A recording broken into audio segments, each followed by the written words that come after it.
At approximately 0900 hours on the 19th of May 2004, a C17 Globemaster touched down at Bagram Air Base in Afghanistan. By itself, this aircraft is one of the largest and most capable military logistics tools on the planet. But on this particular mission 22 years ago, it was transporting the ultimate expression of American military projection, a tactically deployed Burger King franchise. Inside this semi-mobile establishment is all the equipment the staff would need to create anything on the Burger King menu as if they were stateside, with no discernible differences in ingredients, quality, and most importantly, the price paid by the hungry end consumer. Maintaining brand standards internationally is hard enough for any fast food franchise, but this is a particularly impressive achievement when you reconsider the realities of operating such a location in the middle of an active war zone. Just on the price alone, the cost of flying this glorified food truck aboard a C-17 from Texas would have been around $250,000 in jet fuel alone. That number is not including the wear and tear on the very valuable aircraft, the ongoing maintenance of Whopper supply chains, or even the return flight. All told, getting this single restaurant onto the ground, stocked, staffed, and serving hungry mouths would have cost at least $1 million conservatively. And yet, despite charging similar prices for a burger meal compared to any given American city, this forward-operating fast food restaurant, and thousands like it, are largely financially self-sufficient. Which raises the rather obvious question of how? More specifically, who actually works at these chains? Where do they get their supplies from? Why does a warfighting operation waste valuable resources on unhealthy food for combat personnel? And most importantly of all, if you theoretically wanted to set up your own food truck along the Strait of Hormuz, who decides if you get offered air support to do it? So, starting with that last question first, well, you can't. The organization in charge of these stores and restaurants is the Army and Air Force Exchange Service, known more commonly simply as the Exchange. The Exchange sits directly under the Department of Defense and is technically a government organization, but it's run far less like a military unit and more like a very large retail business. And it really is very large. It operates more than 5,500 locations across military installations in over 30 countries and 4 US territories. The revenue, staffing, and footprint of these operations make the Exchange one of the 60 largest retailers in the entire United States, sitting somewhere in between Sephora and PetSmart. The Exchange operates a diverse range of businesses from movie theaters to uniform outlets, petrol stations, telecom services, all the way through to the franchise fast food chains that get deployed into hostile environments. Now, the Exchange is not the only one of these strange organizations sitting under the DoD. There are smaller sibling organizations doing a similar job elsewhere in the military. The Navy, for example, runs its own privately labeled ship stores aboard vessels at sea staffed by uniformed retail specialists. But in terms of scale and ambition, nothing comes close to the depth and breadth of the Army and Air Force Exchange Service operations. What's more is that those operations are becoming more ambitious, a change that's been exemplified by who actually operates these businesses.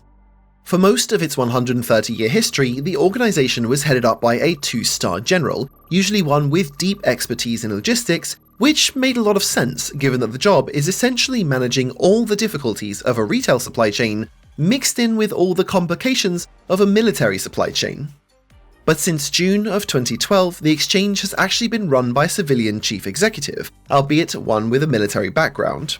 Beyond the top job, civilian employees now extend through the entire command structure, from the buying departments to the regional management, and even the people flipping burgers in Baghdad.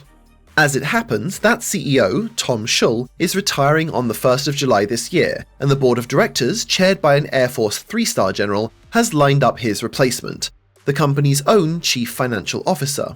Now, as far as regular companies go, this is really not that interesting. It's possibly the most ordinary corporate succession story ever conducted inside the Department of Defense, and that ordinariness is sort of the point. On paper, the Exchange is what's called a joint non-appropriated fund instrumentality of the Department of Defense, a phrase only a military lawyer could love.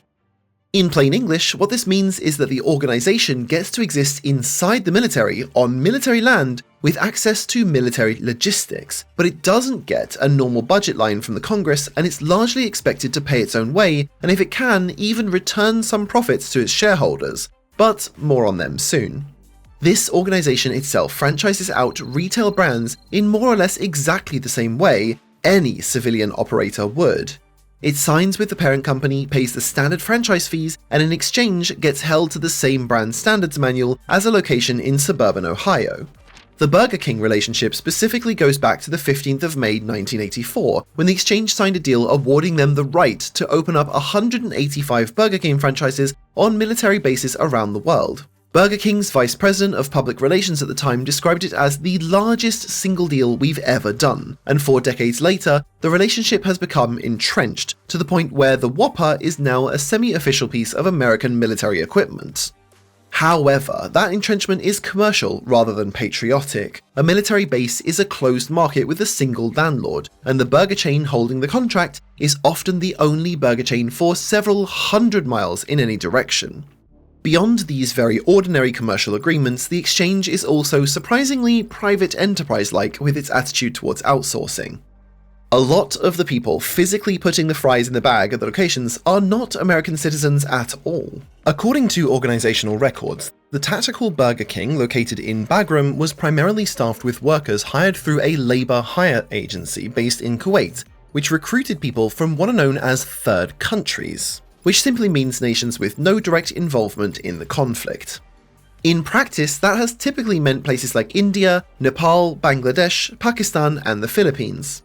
These workers are paid roughly what the same job pays inside the USA, which translated back into their home economies is a very good wage, and for many of them, that's seen as worth the obvious risk that comes from working on a military base in an active conflict zone.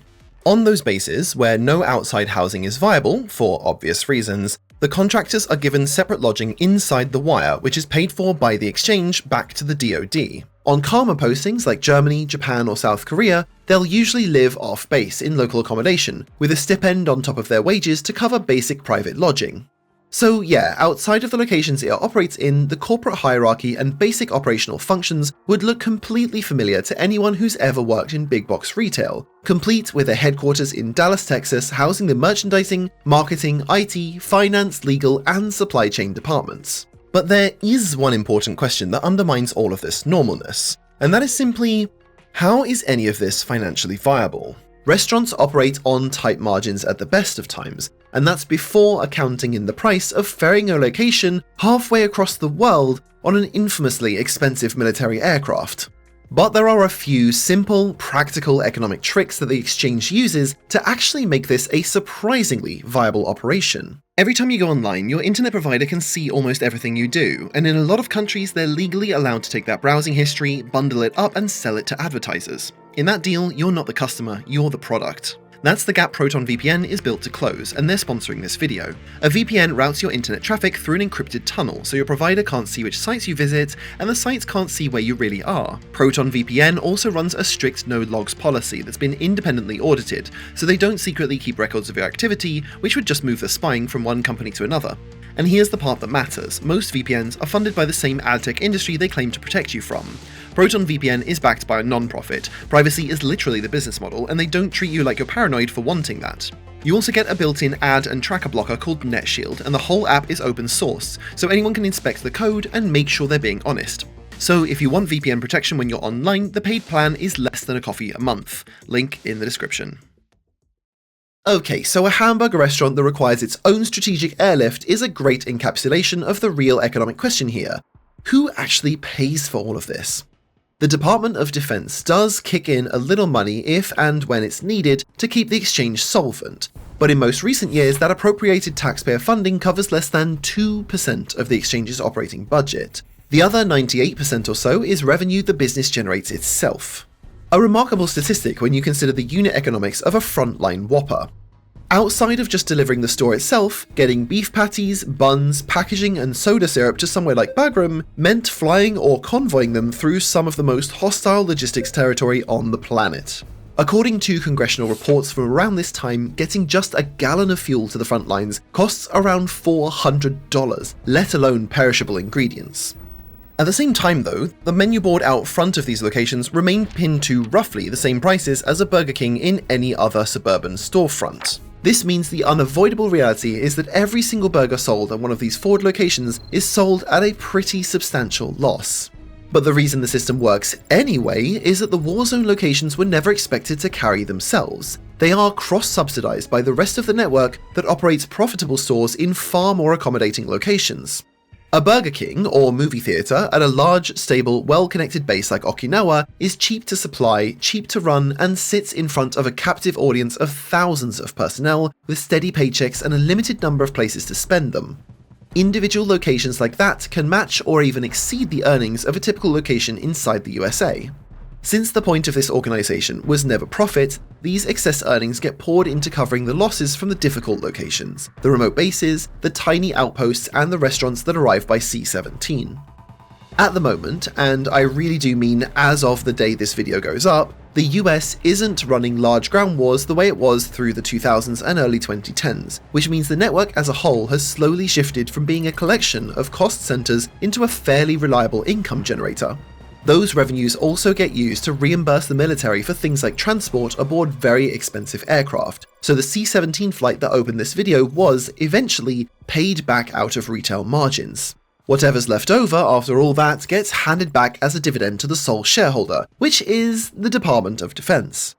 In 2024, that looked like roughly $490 million in earnings, of which around 60%, some $292 million, was paid out to fund quality of life programs for service members, base gyms, childcare centers, youth sports, and outdoor recreation.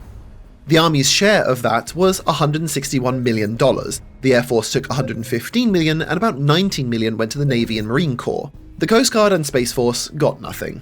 And none for Gretchen Wieners, bye. Financially, it's a pretty elegant system. However, that does not mean that the model is free of costs, and the exchange has never been short of critics. Inside an active combat zone, money is rarely the binding constraint. Cargo space, convoy slots, flight hours, and plain old manpower are. A C-17 delivering a Burger King is, by definition, a C-17 not delivering ammunition, armor, or medical supplies on that particular rotation. The locations themselves may have been manned by third-party contractors in locations that were as secure as anything could be in a combat zone, but the PATI supply chains were delivered by armed resupply convoys, real soldiers driving real trucks through ambush country at personal risk so that somebody at the destination could order a milkshake. At the height of the war in Afghanistan, this stopped being a hypothetical concern. In early 2010, General Stanley McChrystal, then commanding the entire international force, began questioning why vital supply lines transiting ambush-prone highways were being used for non-essentials that would, in his words, make troops too fat to fight. His command followed through and temporarily shuttered the fast food concessions across his area of operations. The Bagram Burger King, the Pizza Huts, and the Dairy Queens all closed within months. One of his senior enlisted advisors summed up the official position on a NATO blog with the line, "This is a war zone, not an amusement park," while McChrystal himself reportedly told his officers that he didn't want to be the first American general to have to tell a grieving mother that her son died in the line of duty delivering a frozen pizza. Which was not an unreasonable stance to take. But the ban didn't last. McChrystal was gone by mid-2010, and under his successor, the franchises began reopening within the year. Now, for those brands themselves, there's also one cost that needs to be considered: optics. Most of the brands the exchange operates are global companies with global customers, and being photographed front and center in wars that are unpopular at home and considerably less popular everywhere else is not exactly the brand placement their marketing departments dream about. Sure, these relationships bring in franchise fees and goodwill from the people in the military, but those benefits increasingly need to be considered alongside the brand risks. A calculation that only gets more difficult as wars become more visible and more polarizing. A deployed franchise in 2004 was a curiosity in a newspaper photo, while a deployed franchise today is potentially unflattering drone footage on the internet forever. So given all of that, the convoy risks, the airlift costs, the awkward branding, why do they keep doing this? The public answer is largely and simply morale. Being able to get a taste of home at a familiar price is one of the few things that helps make a 9-month deployment bearable for the people actually making the military operate, and the brass knows it. Since, even in the worst years, the financial cost rounds to effectively nothing inside a defense budget closing in on $1 trillion, most military leaders have been overwhelmingly supportive of the program, despite the very real concerns about what it asks of the supply lines. But even beyond the warm fuzzies, there's also a psychological dimension to this, and it is an old one. Back in the Second World War, the US Navy spent roughly $1 million, about 18 million in today's money, converting a concrete barge into a floating ice cream factory. A vessel with no engines of its own, towed around the Pacific, capable of churning out roughly 10 gallons of ice cream every 7 minutes for the fleet. There's an anecdote from a Japanese admiral who said he truly knew the war was over when he learned the Americans were operating dedicated ice cream ships in the tropical battlefields of the Pacific while he was struggling to feed his men. Those barges were very real. The general's quote is, in fairness, more hearsay than documented record, but the underlying psychology is taken very seriously by people who study attrition warfare. An enemy trying to grind you down needs to believe your logistics are strained, and there are few more demoralizing signals than discovering your opponent's supply chain has so much slack in it that it's shipping in dessert. Now, we don't want to go full armchair general here. There's no doubt more efficient ways to use supply lines, especially through high-risk corridors, and McChrystal's maths was never really refuted so much as outvoted. But an army does march on its stomach, and making a long, dangerous, deeply unpleasant deployment slightly more livable is a worthy goal, even when it comes with real risks and some spectacularly on-the-nose branding. 22 years after that C-17 touchdown at Bagram, the tactical Burger King remains one of the stranger line items in the world's largest military budget, a restaurant that loses money on every burger it sells and still somehow ends up paying for swimming lessons in Texas. Now, if you like supply chains that just barely hold themselves together, go and watch this video next to unravel the small miracle that goes into producing the world's most advanced semiconductors.